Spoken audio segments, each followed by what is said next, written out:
Hi friends, this is Tiina and welcome to my new video. This is now long overdue, but we are creating my January weeklies in this video and I hope you enjoy watching me create them and maybe get some inspiration for your own weeklies too.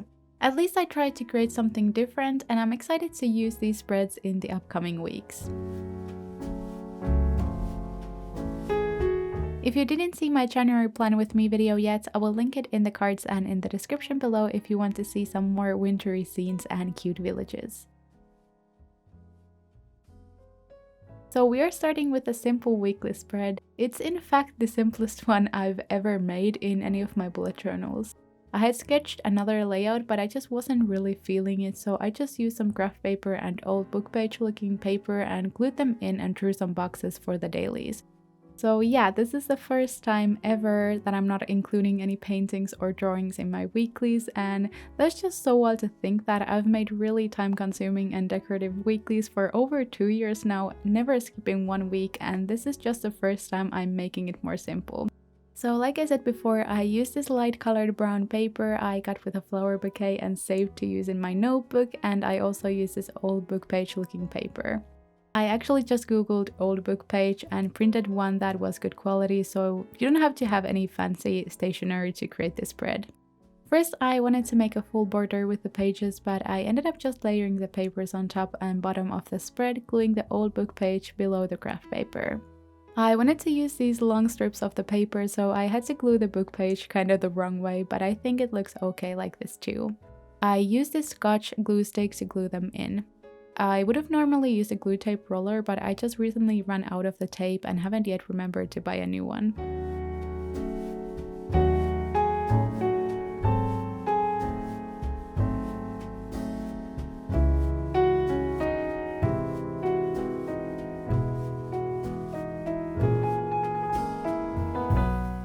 For the dailies itself, I wrote the days of the week with the lettering style I use in my other setup as well, and it's 100% inspired by another talented YouTuber, Therese T, and her January setup, so I will totally link her channel and Instagram account in the description.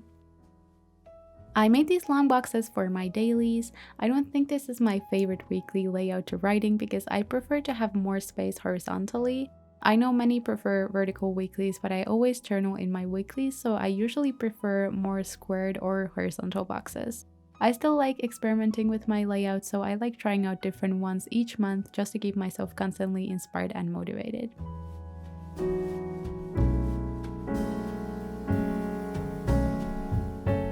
I also glued these small colorful circle stickers in the lower right corner and added a little line to my boxes to separate the daily tasks and journaling entries. Like many of you know, the most important way for me to use my weeklies is the journaling, but I also always want to add tasks and events too, and sometimes making a separate little space for them makes it easier to keep the spread clean and organized. But yeah, that was my super simple and minimal first weekly spread. I hope you liked it, even though I think most of you are here for my more extra painting heavy spreads, but do not worry, they are coming and the rest definitely fit that description.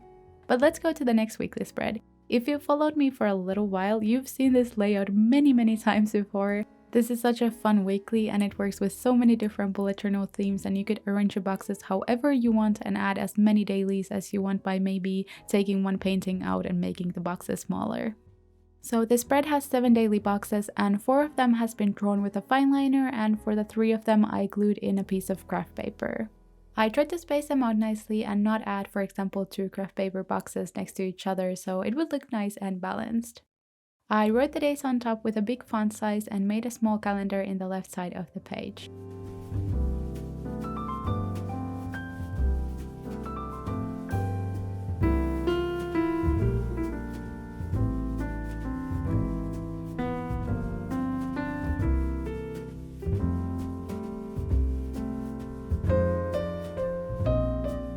There's 3 paintings in this spread and I wanted to choose similar-ish paintings, but ones that were pictured from different angles.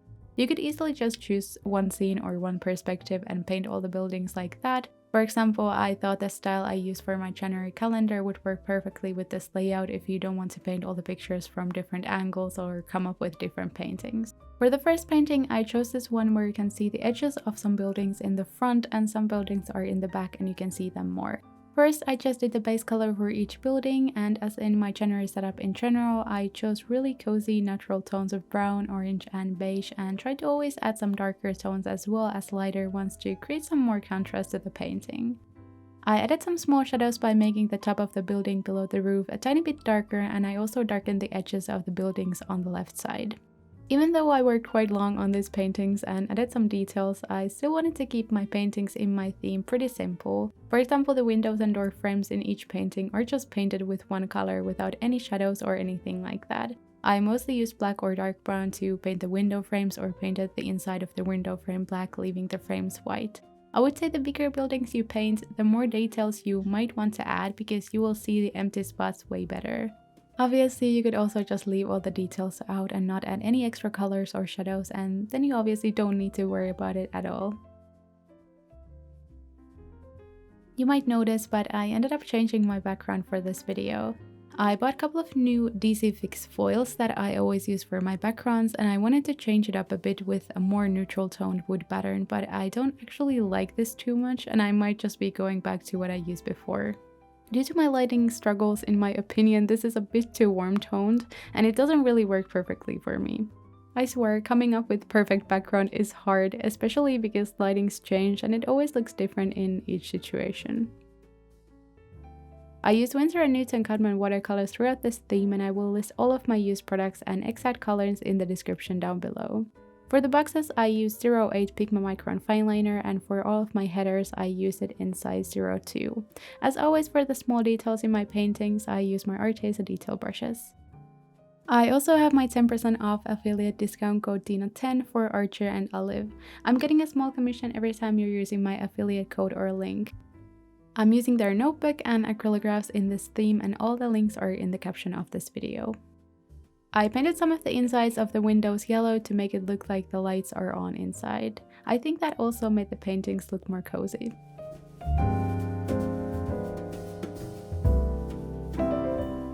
Lastly, in this painting, I added some white gouache for the roofs and splattered it on top of the buildings as snowflakes.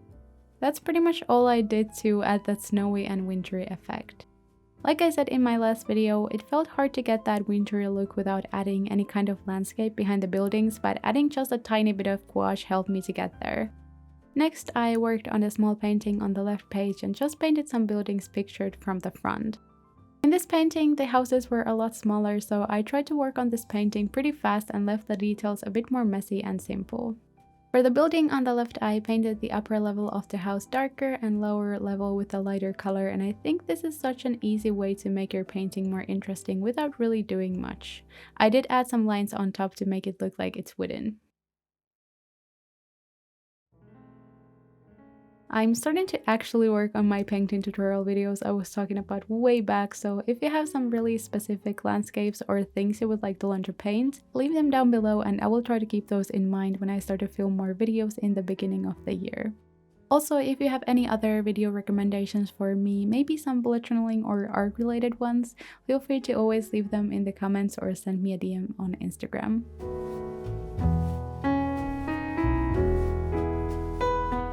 I lost some of my footage here where I painted the window frames and small details, but I'm pretty sure you got the idea of what I was doing here. It was really fast to do this small painting, and the next one wasn't really time consuming either, since I just focused on the bigger building in the front and the one in the back didn't need that many details or anything like that. For this painting, I chose a little bit different perspective and I painted these buildings more from an upper close-up view. I painted the base of the house with this light brown orangey tone and then painted some wood pattern on top. Since this is my first video in the year 2022, I really hope your new year has started well and you've been able to relax and have some fun. I know many times the holidays and New Year's are kind of hectic for many of us, and it either feels like you don't get to calm down at all or you do, and then it's almost impossible to find the routines again when life goes back to normal, whatever normal is. I love taking it easy, not really thinking about any videos when this year started, but I just collected the biggest pile of stress and anxiety in the past couple of days for some reason. I already know I will feel the biggest relief when this video goes live and I can think about something else for a change. I love making videos on YouTube, but sometimes one video just isn't it. Don't get me wrong, I love these weeklies, but for some reason this video just really frustrated me. But I think when this is out and I get to also focus on my schedule more and get a scary dentist appointment out of the way, I will be better than ever. I just also want to remind you that if your year didn't start so well either, don't give it too much weight, don't focus on it too much. The way your year starts doesn't mean anything, and it's not a representation of how your whole year is gonna go. I feel like we often give too much emphasis on the beginning of the year, even though it really doesn't matter, and it's not at all weird if your year doesn't have the best start. Usually we have a lot to do during this time of the year and have millions of new things we might want to be trying out, and many times we just give ourselves way too much pressure. But I'm here for you. Take some time off for your own mental health, maybe just even half an hour per day, if that's all you can take, doing something you enjoy, maybe yoga, meditation, painting, cooking some real good food, or watching a TV show, whatever you need. But while I was rambling about all that, I finished painting this last painting in my spread, and that's it for my second weekly spread. I just quickly peeled all the tapes and proceeded to the last spread of the month. So for the last spread, I decided to use a layout I think I last used in September 2020, so it's a long time since I've tried it out. I remember this was one of my favorite layouts to use when it was my first year bullet journaling, but I have just forgotten about this layout, and I also just haven't found a way to incorporate it in my most recent themes. So in this layout, there's a painting in the middle of the page, and instead of boxes, I just have these empty spaces below and on top of it to journal and write all my daily tasks too. First, I was struggling a bit with coming up with painting ideas for this spread, but I just decided to paint these cute small houses pictured from an angle so you can see some of the houses in the background too. I just really sketched all these different shaped houses here in different angles so it would look fun and interesting. I also tried to make sure I was going to do the illustration in the center and it wouldn't be really badly asymmetrical by just counting the dots beforehand and adding these lines so I know how high and how low I can go with the painting. I think in the end my painting didn't turn out to be 100% symmetrical or anything like that, but it's okay. I just started by taking different watercolor shades and colored the houses evenly and tried to spread out the colors so it would look again more balanced. First, it was my idea to paint the other side of the houses a bit darker to create some shadows, but I just ended up randomly choosing the side where to add the shadows, so I guess it doesn't make so much sense in the end, but I don't think it matters that much. It still looks good and art isn't always so serious.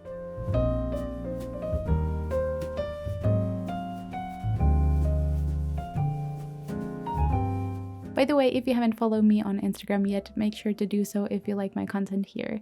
I post pictures of my bullet journal spreads multiple times a week there, and my account name is Tiina's Diary, just like here on YouTube.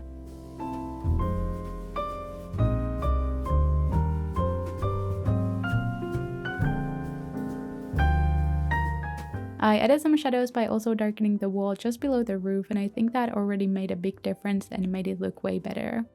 While I was painting the spread, I lifted my eyes from the page and noticed the most stunning weather and sunrise outside my window. I had to include a little video to show you how beautiful it was. I actually had to pause filming for a second and go walk outside in the snow. So one thing that has made the new year a lot better has definitely been the weather and snow and sunshine we've had here. This has been exactly what I needed.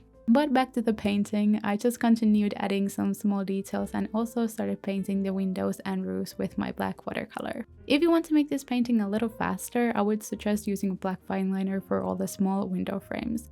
It's a lot faster and you probably will have a more precise end result too. I actually really like this process, so I happily use a brush for most of the windows. This happened to me again, but I lost some footage here. I definitely have to find a way to film and avoid that happening, since I would love to not get my clips corrupted. I'm in a search of a new camera though, so I hope after that it won't be happening anymore. But what you missed is me painting all the windows and balconies along with some wooden patterns on the houses. I painted the edges of the roofs with a black watercolor and took my white gouache to paint some snow on the balcony railings. Lastly, using my small detail brush, I splattered some white gouache on top of the whole painting. And now that the painting was done, I started to make the layout itself. I cut these small circles out of the craft paper and glued them on the page. If you want to know how I figured out where to add them, I first divided each page in half and glued the circles on the middle points of the two halves. I actually made a little border for this page, so in the end the circles didn't end up being in the center, but it's okay. I glued the circles that were on the edges just a tiny bit lower as the painting is also a bit thinner from there. Since there was 8 sections, I wrote notes on the bottom right corner. I also wrote the dates on top of the circles with the same font.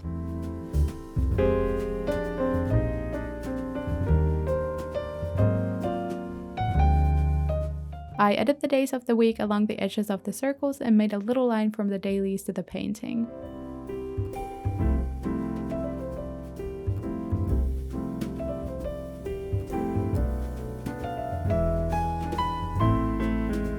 This is where I added the frame for the whole spread, and I think that really tied this whole spread together along with the papers I added later.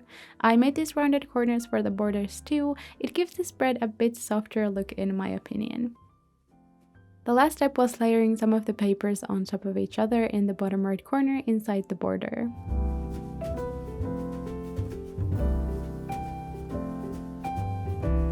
I really loved making this weekly and I'm also so excited to use it, but now we are getting to the end of this video. I really hope you found some inspiration from these weekly spreads and enjoyed watching this video even though it's coming out a bit late. Now we are just quickly going to flip through all the spreads I made in this video. If you like this one, make sure to subscribe to my channel if you haven't already, leave a thumbs up and leave your favorite brown emoji in the comments so I know you watch until the end. Thank you so much for watching and I hope to see you in my next video. Bye bye!